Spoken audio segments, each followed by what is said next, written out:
Bismillahirrahmanirrahim. Assalamualaikum warahmatullahi wabarakatuh.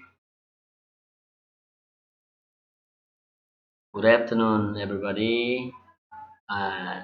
This meeting would like to study about reduplication in English. Reduplication is defined as the morphological operation whereby part of the base or the complete base is copied and attached to the base. It comes from the Latin word reduplicatio, meaning doubling or folding the sound, word, or word element. Jadi reduplikasi itu merupakan salah satu operasi morfologis di mana bagian daripada kata atau seluruhnya itu diulangi, ya, and attached to the base, dan diulangi. Jadi reduplikasi ini berasal dari bahasa Latin, yakni reduplicatio, yang berarti doubling atau mendabalkan, menjadikan dua, or folding, melipat gandakan. Apa yang dilipat gandakan?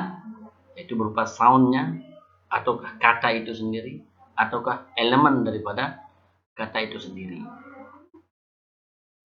So, reduplication basically is divided into two parts. First is called total reduplication, and second is partial reduplication.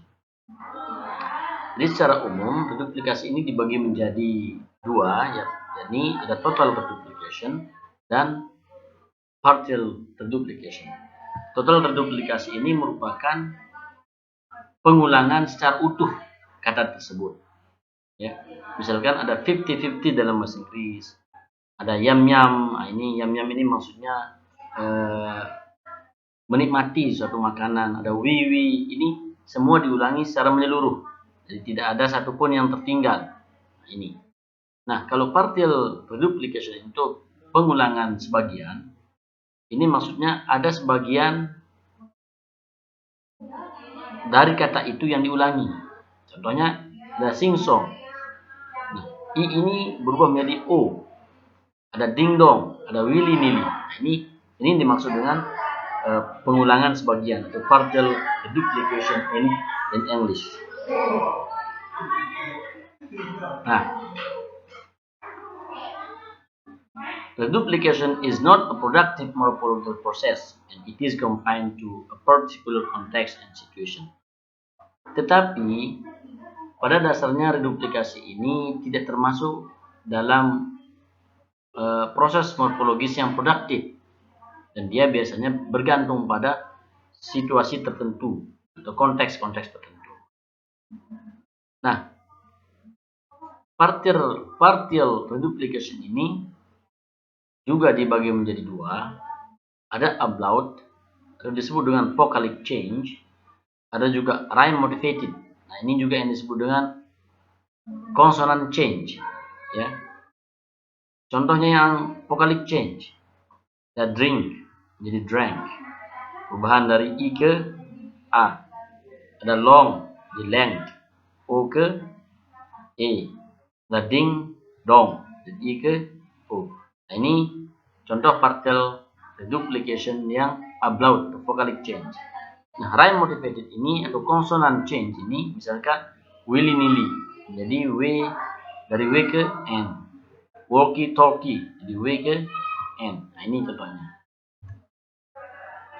Nah, reduplication is often confined to informal and whimsical situation in conversation. The main effect is to intensify the meaning of word or to make the word more imitative.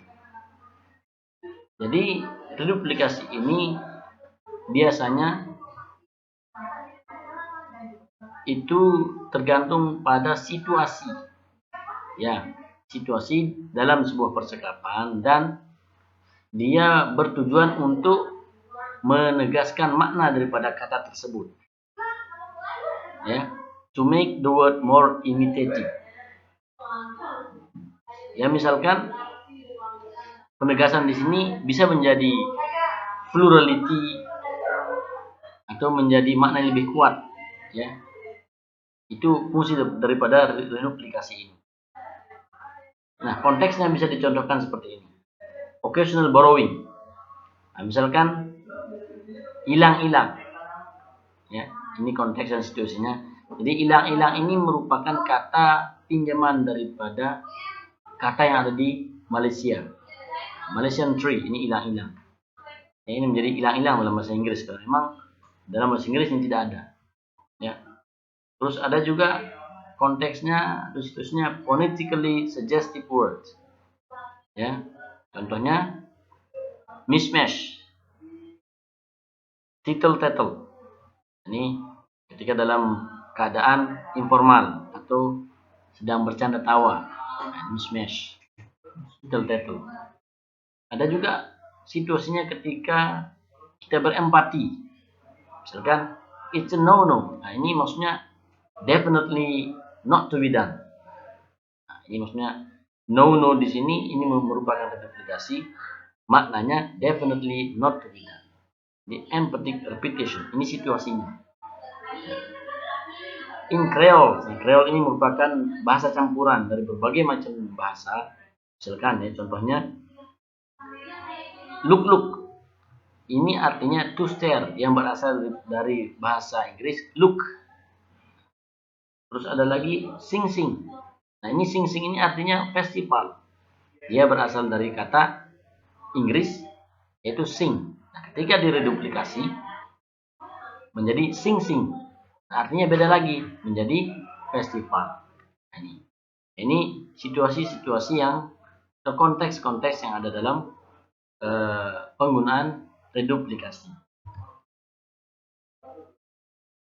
Ya, konteks-konteks lain seperti yang disebutkan dalam selain yang disebutkan tadi itu dalam present day English ini masuk juga borrowing, ya, hilang-hilang seperti tadi, phonetically suggestive, tutut, emphatic repetition, Creole seperti yang sudah dijelaskan tadi. Ada juga namanya child language. Misalkan contohnya dada atau bobo. Jadi biasanya bahasa-bahasa anak ini banyak mengandung reduplikasi. Misalkan dada atau bobo atau ya macam lah, banyak sekali bahasa-bahasa anak yang mengandung reduplikasi. Nah, we move to category or function of reduplication across languages. Jadi dari berbagai macam bahasa, reduplikasi ini memiliki fungsi-fungsi yang berbeda-beda. Secara umum, ada 4 fungsi daripada reduplikasi. Pertama, itu disebutkan dengan nama augmentation, to increase or quality. Contohnya dalam bahasa Indonesia, book, ini maksudnya buku. Buku itu satu buku. Nah, jadi ketika dia direduplikasi jadi buku-buku, maka itu menjadi increase, maknanya increase. Ya, plurality. Jadi bukan hanya satu, tapi menjadi banyak buku. Nah, itu maksudnya ya. Jadi makna di sini increase, quantity ya. Nah, terus ada makna intensification, increase or degree. Nah, ini misalkan dalam bahasa Kongo ada ini bahasa seperti ini, muko. Nah, saya juga nggak tahu bacaannya, tapi intinya artinya big book. Nah, ketika dia direduplikasi kata yang ini ya menjadi 2, maka artinya the very big book. Nah, ini increase, ya degree-nya increase. Yang tadi artinya big book. Nah, ketika direduplikasi maka menjadi the very big book. Itu dalam bahasa Kongo. Ya. Terus ada lagi fungsinya diminution atau decrease atau quantity.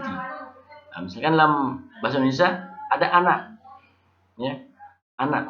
Ketika direduplikasi, anak-anak ini bisa menjadi anak-anak ini dianggap sebagai baby, ya baby. Nah, ini maknanya decrease, ya decrease. Terus terakhir itu ada attenuation, decrease or degree. Oke. In several Indo-European languages, reduplication may be realized in inflectional process such as tense formation as in the following tables. Jadi di beberapa bahasa Indo-Eropa itu reduplikasi ini bisa berwujud dalam bentuk proses infleksional. Dalam hal ini, misalkan pembentukan tense, ya, tense formation, formasi tense. Contohnya misalkan dalam bahasa Latin, spondi, artinya I vow. Nah, ketika mendapatkan reduplikasi, ketika mengalami reduplikasi menjadi spopondi, maka tensesnya berubah menjadi I vowed, jadi past. Kalau tadi present, sekarang menjadi past. Begitu juga dan bahasa Greek, ya. Ini present, maka ketika mendapatkan atau mengalami reduplikasi maka ia berubah menjadi past. Bahasa Gotik, ya, bahasa Gotik juga begitu. Ini contoh-contoh pengaruh reduplikasi terhadap bahasa-bahasa di dunia ini, ya. Nah, selain inflectional process, other cases involve derivational process. In Latin language, stoi, ini I stand, menjadi sisto, I remain. Jadi perubahan kata kerja dari I stand menjadi I remain. Ini derivational process. Jadi itu tadi materi-materi yang menyangkut tentang reduplikasi. Mudah-mudahan apa yang saya sampaikan ini bisa berguna dan bermanfaat untuk kita semua. Dan nanti kalau ada yang minat untuk meneliti tentang reduplikasi, tinggal dikembangkan ke dalam bahasa sendiri. Sekian, thank you very much. Assalamualaikum warahmatullahi wabarakatuh.